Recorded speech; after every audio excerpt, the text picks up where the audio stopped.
గ్రేటర్లో tax collection పై అధికారులు special focus చేశారు. చాలా ఏళ్ల నుండి ట్యాక్స్ కట్టని ప్రాపర్టీస్ ను గుర్తించి సీజ్ చేయాలని నిర్ణయం తీసుకున్నారు. మరో 15 రోజుల్లో ఫైనాన్షియల్ ఇయర్ ముగియనున్న నేపథ్యంలో ఈ డిసిషన్ తీసుకున్నారు. జోన్ కు 50, సర్కిల్ కి 30 ట్యాక్స్ కట్టని ప్రాపర్టీస్ ను గుర్తించి జోన్ 10 ప్రాపర్టీస్ అయినా సీజ్ చేయాలని కమిషనర్ ఆదేశాలు జారీ చేశారు.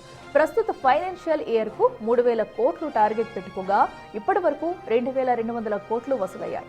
ఓటీఎస్ కు పెద్దగా స్పందన రాకపోగా దాని ద్వారా ఇప్పటి వరకు 352 కోట్లు వసూలు చేశారు.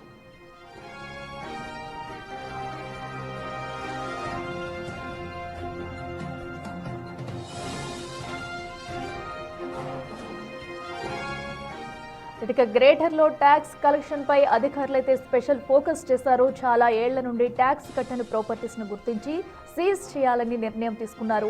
మరో 15 రోజుల్లో ఫైనాన్షియల్ ఇయర్ ముగియనున్న నేపథ్యంలో ఈ డిసిషన్ తీసుకున్నారు. జోన్ కు 50, సర్కిల్ కి 30 ట్యాక్స్ కట్టని ప్రాపర్టీస్ ను గుర్తించి జోన్ 10 ప్రాపర్టీస్ అయినా సీజ్ చేయాలని కమిషనర్ ఆదేశాలు జారీ చేశారు. ప్రస్తుత ఫైనాన్షియల్ ఇయర్ కు 3,000 కోట్లు టార్గెట్ పెట్టుకోగా ఇప్పటి వరకు 2,200 కోట్లు వసూలయ్యింది. ఓటీఎస్ కు పెద్దగా స్పందన రాకపోగా దాని ద్వారా ఇప్పటి వరకు 352 కోట్లు వసూలు చేశారు.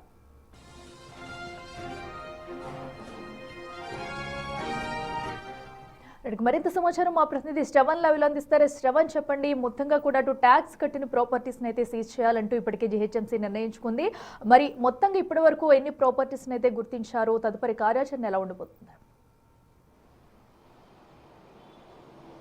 గ్రేటర్ హైదరాబాద్, సైబరాబాద్, మల్కాజ్గిరి 3 కార్పొరేషన్ల పరిధిలో అంటే ఉమ్మడి జీహెచ్ఎంసీ ఉన్నప్పుడు ఈ ప్రాపర్టీ ట్యాక్స్కి సంబంధించిన టార్గెట్ని నిర్ణయించుకున్నారు. మొత్తం ఈ ప్రస్తుత ఫైనాన్షియల్ ఇయర్కి 3,000 కోట్లు వసూలు చేయాలని టార్గెట్గా పెట్టుకున్నారు. ఇప్పటివరకు దాదాపుగా 2,200 కోట్లు వసూలైంది. దాదాపుగా మరో 800 కోట్లు వసూలు కావాల్సి ఉంది.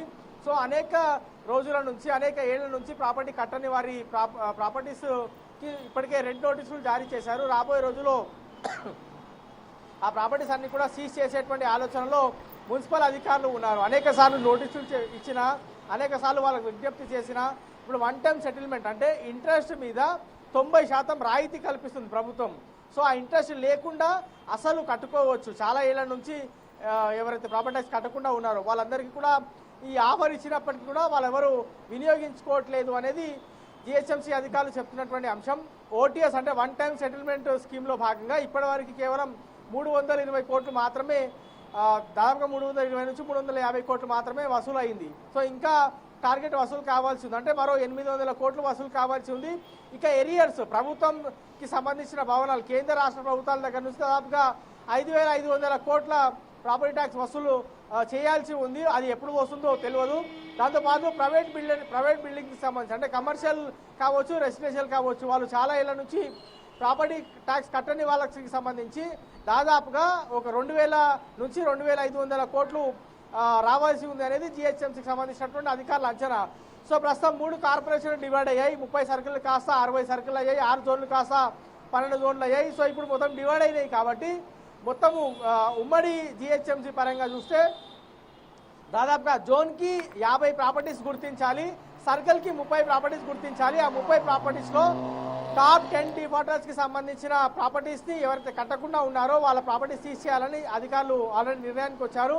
ఇవాళ నుంచి ఆ ప్రాపర్టీస్ సీజింగ్కి సంబంధించినటువంటి ప్రక్రియ వేగంగా కొనసాగేటువంటి అవకాశం ఉంది. ఖచ్చితంగా ప్రాపర్టీ సీజ్ చేస్తేనే మనకి ఆదాయం వస్తుంది, జనాలకు కూడా వాళ్ళ బాధ్యత తెలిసి వస్తుంది అనేది అధికారులు భావిస్తున్నట్లు మన దగ్గర ఉన్నటువంటి సమాచారం. హైదరాబాద్ లాంటి నగరం, సైబరాబాద్ లాంటి నగరం, మల్కాజ్గిరి లాంటి కార్పొరేషన్, ఈ 3 కార్పొరేషన్లు డెవలప్ కావాలంటే జనాల భాగస్వామ్యం ముఖ్యం, ఆదాయం చాలా ముఖ్యం. గత ప్రభుత్వంలో అనేక ఫ్లైఓవర్ల కోసం, అనేక ప్రాజెక్టుల కోసం జిహెచ్ఎంసీ అప్పులు చేయాల్సి వచ్చింది. సో దాని తర్వాత పూర్తి స్థాయిలో అప్పులు తీర్చేందుకు అనేక ఇబ్బందులు ప్రస్తుతం అధికార యంత్రాంగం పడుతున్నటువంటి పరిస్థితి ఉన్నది. సో ఈ అధికార యంత్రాంగం అప్పుల ఊపుల నుంచి బయటికి రావాలంటే, కొంత ఇబ్బందులు దూరం కావాలంటే వాళ్ళు ట్యాక్స్ వసూలు చేయాలి. ప్రభుత్వం దగ్గర నుంచి కూడా ఆదాయం రావాల్సి ఉంది. ప్రతి నెల దాదాపుగా 100 కోట్లు ప్రభుత్వం దగ్గర నుంచి వస్తున్నప్పటికీ కూడా ఇంకా సస్టైన్ కావాల్సి ఉంది. ఇప్పటికే కొంత 3 కార్పొరేషన్లు అయ్యాయి, జనాభా పెరుగుతుంది, మౌలిక సదుపాయాలకు సంబంధించినటువంటి కల్పన పైన ప్రత్యేకంగా దృష్టి పెట్టాల్సి ఉంది. సో ప్రాపర్టీ ట్యాక్స్ అనేది చాలా కీలకంగా మారింది అని చెప్పుకోవచ్చు. 3 కార్పొరేషన్ పరిధిలో దాదాపుగా 28 లక్షల ప్రాపర్టీస్ ఉంటాయి. అందులో ఇప్పటివరకు ప్రాపర్టీ కట్టింది దాదాపుగా 12 లక్షల ప్రాపర్టీస్ మాత్రమే. సో ఇంకా మిగతా ప్రాపర్టీస్కి సంబంధించినటువంటి ఓనర్స్ ప్రాపర్టీ ట్యాక్స్ కట్టాల్సి ఉంది. వాళ్ళు ఇప్పటి వరకు పూర్తి స్థాయిలో ప్రాపర్టీ ట్యాక్స్ ఎప్పుడు కడతారు అనేటువంటి అంశం పైన అధికారులు నోటీసులు ఇస్తానే ఉన్నారు. రెడ్ నోటీస్ కూడా జారీ చేశారు. మరి వాళ్ళ దగ్గర నుంచి ఎప్పుడు రెస్పాండ్ వస్తుందో తెలియదు. కానీ ఇవాళ నుంచి పూర్తి స్థాయిలో మొత్తము జోన్కి 50 ప్రాపర్టీస్, సర్కిల్కి 30 ప్రాపర్టీస్ చొప్పున గుర్తించాలి. అందులో కూడా టాప్ డిఫాల్టర్స్ 10 ప్రాపర్టీస్ని గుర్తించి వాటిని సీజ్ చేయాలని కమిషనర్లు ఆదేశాలు జారీ చేశారు. ఇవాళ నుంచి ఖచ్చితంగా ప్రాపర్టీస్ సీజ్ చేయబోతున్నాం. చిన్న పెద్ద అని తేడా లేదు.